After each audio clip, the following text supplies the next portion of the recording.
მოგესალმებით, ეს არის გადაცემა სოხუმი თბილისი. დღეს ჩვენ ვისაუბრებთ ბადრო გუმბას ვიზიტებზე მოსკოვში და აქედან გამომდინარე შედეგებზე. დღეს ჩვენი სტუმარი გახლავთ ქალბატონი ნინო კალენდარიშვილი, კონფლიქტების და ნაციონალიზმის კვლევის ინსტიტუტის ხელმძღვანელი. ნინო, მოგესალმებით კიდევ ერთხელ. ძალიან მიხარია. კიდევ ერთხელ ხართ ჩვენი სტუმარი. სანამ დავიწყებთ, შევახსენებ ჩვენს მაყურებელს, რომ გადაცემა სოხუმი თბილისი წარმოადგენს აფხაზეთის საინფორმაციო ანალიტიკური ცენტრის პროექტს. ჩვენ უყურება შეიძლება ყველა პლატფორმაზე, როგორც არის Facebook-ი, YouTube-ი, TikTok-ი. კიდევ ერთხელ მოგესალმებით და მოდი, მეგონი ყველაზე უფრო მნიშვნელოვანი თემაზე ვისაუბროთ. 9 მაისს მიიწვიეს გუნბა ახალი ერეწოდებული პრეზიდენტი აფხაზეთის. ეს საინტერესოა, თუნდაც იქნება გამომდინარე, რომ შარშან არ მიუწევია სხვა შორის ბჟანია 9 მაისს.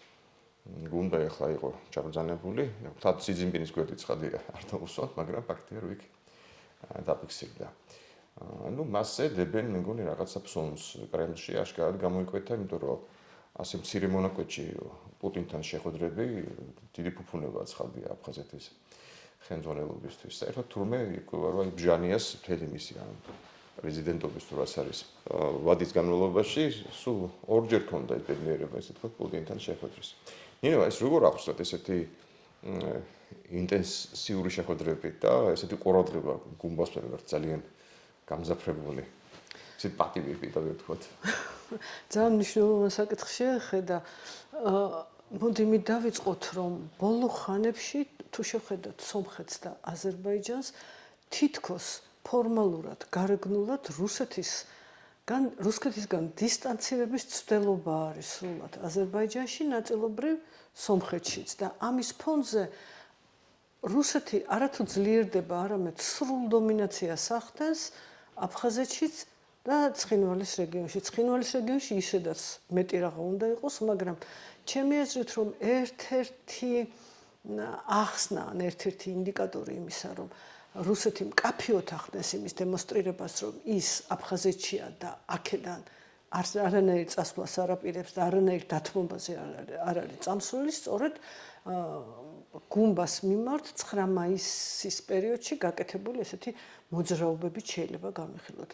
მან არათუ მიიწვია გუმბა 9 მაისის შეხვედრაზე, არამედ შემდეგაც პირადად შეხვდა, შეიძლება მართლა ორწამიანი შეხვედრა იყო, მაგრამ შეხვდა და ხელიც ჩამოართვა, რაც შიდა აფხაზურ კონტექსტში კარგად იქნა გამოყენებული პუტინისა და გუმბას ურთიერთობების საილუსტრაციოდ და იმის საილუსტრაციოდ, რომ რუსეთი სრულად მთლიანად უჭერს მხარს გუმბას პიროვნებას. შიდა აფხაზური კონტექსტისთვის ალბათ ამას ძალიან დიდი მნიშვნელობა აქვს, იმიტომ რომ ჩვენ კარგად გვახსნობს არჩევნებზე რაც ხდებოდა, ოპოზიციის დამოკიდებულება გუმბას მიმართ და ოპოზიციის დამოკიდებულება იმ გუნდის მიმართ, ანუ ბჟანიას გუნდის მიმართ, რომელიც ცდილობდა განეხორციელებინა ის პროექტები, რასაც მისგან ელოდა მოსკოვი. ალბათ ერთ-ერთი ასეთი მტკიცე მხარდაჭერის დემონსტრირება იმითიც არის განპირობებული, რომ შიდა აფხაზურ კონტექსტში კარგად იყოს დანახული, რომ გუმბა არათუ სასურველი, არამედ ერთადერთია, ვიზეც კეთდება, ვიზეც რუსეთი ფსონს ჩამოდის და გამოსავალი არ არის. მანამ სანამ ესეთ აფხაზები ხედავენ თავიანთ მშველელად და უფრო ძმად რუსეთს, ძალიან მნიშვნელოვანია, რომ დაფიქსირდა პუტინის გვერდით, ხო? ამაზე მეტი რა უნდა იყოს. მეტი რა უნდა იყოს, ზუსტად მასე, თუმცა პუტინის გვერდით დაფიქსირება და გარკვეულწილად მცირე დამოუკიდებელი პოლიტიკის წარმოებაც შესაძლებელია ალბათ აფხაზეთში, ყოველ შემთხვევაში შესაძლებელი იყო, მაგრამ რამდენადაც ეხლა შესაძლებელი, მე დიდად ეჭვმეპარება ამაში, იმიტომ რომ ბჟანიას პერიოდში დამოუკიდებელი პოლიტიკის წარმოების შანსები ფაქტიურად არ იყო. და ეს მაშინ როცა გუმბაზე მეტი კონტროლი იქნება ცხადია ახლა როცა მასეც ხშირად ვხვდები. ცხადია და ბჟანიას პრემიერ-მინისტრი იყო ანქვაბი, რომელიც საკმაოდ ძლიერი პოლიტიკონი მოთამაშე იყო აფხაზეთში, საკმაოდ გავლენიანი კლანის სათავეში. პირისთანაც გარკვეული კონტაქტები. გარკვეულად და როგორც სტონიან პოლიტიკოსებთან იცვლებოდა. ახლა პრემიერ-მინისტრი დელბა, რომელიც სულ ცოტა ხნის წინ არის დანიშნული, ასეთი ფიგურა არ არის, საკუთარი გუნდის შეკოწიწების სერიოზული პრობლემაც აქვს. ამიტომ თავისთავად ფიქრი იმაზე, რომ თუ კი გუმბა გადაწყვეტს რაიმე მიმართულებით მცირე დამოუკიდებელ მოძრაობებსაც, მას მხარდამჭერი ვინ ეყოლება. თუმცა მე პირადად არ ამაკითხვის ნიშანი ის დაიწყებს. შეიძლება ესე ვთქვათ, გავაკეთოთ პარალელი, რომ ჟანიას ჰქონდა ფუფუნება, რომ რაღაც მომენტში, რაღაც გადაწყვეტილებებში დაყრდნობოდა ანქვაბის საკმაოდ ძლიერ კლანს. ეხლა ანქვაბი თუ კი შეთანხმდებოდა გარკვეულ რაღაცას. კი ბატონო. ეხლა ანქვაბისნაირი ფიგურა არ მის გვერდით არ დგას. და შესაბამისად კიდევ უფრო სუსტი იყო ჟანია. და ჟანი არ იყო პირდაპირ თქვა ყველაზე უფრო ძლიერი ფიგურა, ვინც ყოლია აფხაზეთს. და დიახ, ეს კიდევ უფრო სუსტი იქნება. სავარაუდოდ ეგრე. ძალიან ძნელია მტკიცებით ფორმაში თქვა, როგორი ფიგურა იქნება ახლანდელი ეგრეთ წოდებული პრეზიდენტი, მაგრამ მისი არც წინასაარჩევნო დებატები, არც საარჩევნო შედეგები, არც შემდგომი პერიოდი არანაირ ნიშანს არ იძლევა, რომ ის შეიძლება იყოს დამოუკიდებელი მოთამაშე, ან სრულად მისაღები აფხაზური ნაციონალური პროექტისთვის, რომელიც აფხაზური ნაციონალიზმის საფუძვლებს ემყარება. და ჩვენ არ გვიხსენებია კიდევ ერთი სერიოზული ფიგურა, საგარეო საქმეთა ყოფილი მინისტრი, რომელიც ახლა ამჟამად მოსცილდა პოლიტიკას, მოაცილეს პოლიტიკას. კიდევ ერთი ძლიერი ფიგურა. დიახ, ძლიერი, გამოცდილი საერთაშორისო კონტაქტების მქონე, საერთაშორისო ეგრეთ წოდებულ ურთიერთობებში კარგად, საკმაოდ ძლიერად ჩართული, რომელსაც წონა თუ არა, ყოველ შემთხვევაში გარკვეულწილად მისი ხმა ისმოდა. ახლა ასეთი ადამიანი, ვინც ჩაანაცვლა შარმბა, არის ბარციცი, რომელიც წინასაარჩევნოდ ცდილობდა მკვეთრი პოზიციონირება არ გაეკეთებინა არძინბასა და ახლანდელ პრეზიდენტ გუმბას შორის. ამავე დროს ის უფრო ახალგაზრდა არძინბას, ინალ არძინბას კლანთან მიახლოებულ ფიგურად აღიქმებოდა აფხაზეთში და ამავე დროს მოსკოვთან კიდევ უფრო დაახლოებულ ტიპად. ამიტომ მე ამის ხაზგასმა მინდა, რომ გარშემორტყმული ასეთი ფიგურებით არ ჩანს გუმბა იმ ადამიანად, რომც უნდოდეს შეძლებდა გარკვეულწილად დამოუკიდებელი პოლიტიკის წარმოებას. ერთ-ერთი მთავარი თემა და რახან ახსენეთ ახლა აფხაზური ნაციონალიზმის პროექტი, რა თქმა უნდა, ახლა მთავარი თემა იქნება ხელახალი წამოწევა მოსკოვის მიერ იმ შეთანხმებების, რომელიც აღიზიანებს აფხაზებს, ხო? მას პირდაპირ უკავშირდება რუსული ინვესტიციების შესვლას და უძრავი მიწის და უძრავი ქონების შეძენას და ასე შემდეგ. ეს საბათონო ვივარაუდოთ, რომ განსაკუთრებით გამწვავდება როგორც ჩვენი აფხაზურ პოლიტიკას შემოდგომაზე. ძალიან მნიშვნელოვანი მომენტი აღნიშნა შემოდგომა, იმიტომ რომ შემოდგომამდე ზაფხულია, ზაფხული ტურისტული სეზონია, აფხაზეთში გაიხსნა აეროპორტი, სადაც რუსეთის სამხრეთი ნაწილიდან ფრენები აღდგა და ამავე დროს ციმბირის მხრიდანაც აღდგა ფრენები, ანუ დიდი რაოდენობით რუსი ტურისტი იქნება იქ მოძალებული. ამ ტურისტებს შესაბამისი ინფრასტრუქტურა უნდა დახვდეთ. სავარაუდოა, აი ტურისტული ინფრასტრუქტურის კოლაფსი, რასაც შესანიშნავად გამოიყენებს რუსული მხარე, იმისათვის რომ აჩვენოს, რომ აი ჩვენი დახმარების გარეშე, ჩვენი ინვესტიციების გარეშე, ჩვენი ჩარევის გარეშე აფხაზეთი როგორც ასეთი საყოველთაო რეზორტ, როგორც здравница, даже ასე ვერი ფუნქციებს. შესანიშნავად შეიძლება ამ თემის გამოყოლება, გამოყენება. საინტერესოა მართლაც. ანუ შემოდგომაზე ესე შეიძლება ითქვას აფხაზურ საზოგადოებას დაუდგეს არჩევანი, ან ელემენტარულად კუჭი, ან ეროვნული ღირსება, ეროვნული პროექტი, ხო, აქამდე შეიძლება მივიდეს. შეიძლება და ნიადაგიც უკვე მომზადებული იქნება. ღირსება მიმარჯვა გააძევეს ბჟანია. და ხა წელს მოსკოვი ყველანაირად ეფერება გუნბას, რომ ის არ გააძევა. და რომ გაიტანონ ესე თქვა ეს პროექტი, რომელსაც ქვია კუჭი. პირდაპირ თქვა. თუმცა, ამას გარდა გუმბას ძალიან ცხელი მაგალითი აქვს ბჟანიას სახით, რომ აი ასეთი რაღაცით შეიძლება მისი გაძევება. ანუ ისტორია ადვილად გამეორდება ერთ წელიწადში. 100 წლის მერე შეიძლება ძნელად ვარ. ნუ აქ რამდენი კითხვა, ესე იგი, ამ გაძევებას უძღოდა წინ საკმაოდ კარგად ორგანიზებული სახალხო პროტესტი, რომელშიც როგორც ამბობენ, დიდი ფულით ჩაიდო და მას ყავდა კონკრეტული ლიდერი, ეს იყო არძინმა სწორედ. ადგილ არძინმა, რომელმაც საკმაოდ სერიოზული მეტოქეობა გაუწია ახლა ბუმბას ამ ეგრეთ წოდებულ არჩევნებზე, რა. ჩანს ახლა არძინმა ისევ იმ ლიდერად, რომელსაც შეუძლია ესეთი ორგანიზება მსგავსი პროტესტის და ჩანს, რომ მაშინ კიდე შეიძლება გაუშვდეს საიდანვე ფული, ნუ აბრალებენ რომ ფული თურქეთიდან მოვიტანა, ხო, ეხლა გასმა არის ის რთული საქმეა. იცი რა, მოდი თუ იმ თემას დავასრულებთ, ამ ზაფხულის რეზორტის ინვესტიციების თემას. ძალიან ისეთია, მწვავეც და აი მრავალმხრივად შესაფასებელი თემაც. პუტინთან ორწუთიანი იყო თუ ერთწუთიანი შეხვედრის დროს დაპატიჟა პუტინი პრეზიდენტმა აფხაზეთის, რაზეც ესეთი პასუხი მიიღო გაწელილი და კი ჩამოვალ აუცილებლად როდის და რანაირად არ იყო ნათქვამი. ანუ თუ კარგად მოიქცევით შეიძლება ჩამოვიდეს და ეს დაპირებაც კი ძალიან სერიოზული მხარდაჭერის ნიშანია. რუსული ინვესტიცია და იქნებით აქციული ისე სადმე პატიჟები იყოს, სადმე დარჩე ღამით, დაახლოებით ეგეც. დაახლოებით მასე მილიონიანი და 5 მილიონიანი ტურისტული არმიას სანაპიროს შეიძლება ისე მოაშთობს და დააბინძურებს, რომ პუტინის ჩასვლის შანსები კი იქნება, მაგრამ ვერ დახვდებიან ახლა ღირსეულად აფხაზი სტუმართმოყვარე აფხაზები, მოდი ასე ბრჭყალებში. რაც შეეხება იმას, რაც თქვით ორნიკე,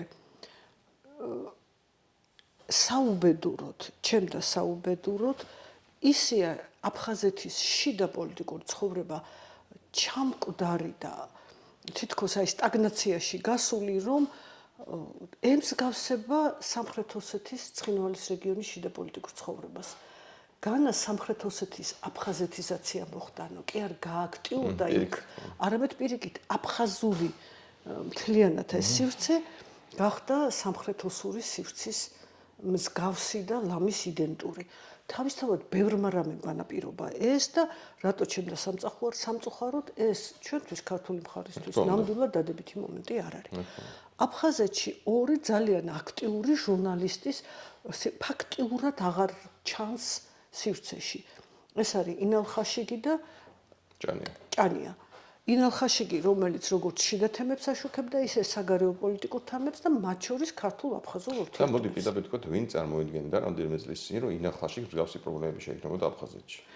გეთანხმები და ამავე დროს კიდევ უფრო საშიში სიტუაცია, როცა იზიდა ჭანიას, რომელიც საკმაოდ აგრესიულად აშუქებდა შიდა პოლიტიკურ სიტუაციას და სწორედ მისი დამსახურებაა, რომ აფხაზურ შიდა სივრცეში შიდა პრობლემები, სოციალური, ეკონომიკური, პიროვნებათა შორისი, თაობათა შორისი პრობლემები ზედაპირზე ამოდიოდა, ისიც ფაქტიურად ჩაჩოჩებულია სივრციდან. ორივე მათგანს ჩამოერთვა რუსული პასპორტი. და აგენტობის გასაგები. კი, ეს თითქოს ბუნებრივიც არის იმ სივრცეში, რომელშიც ისინი არიან.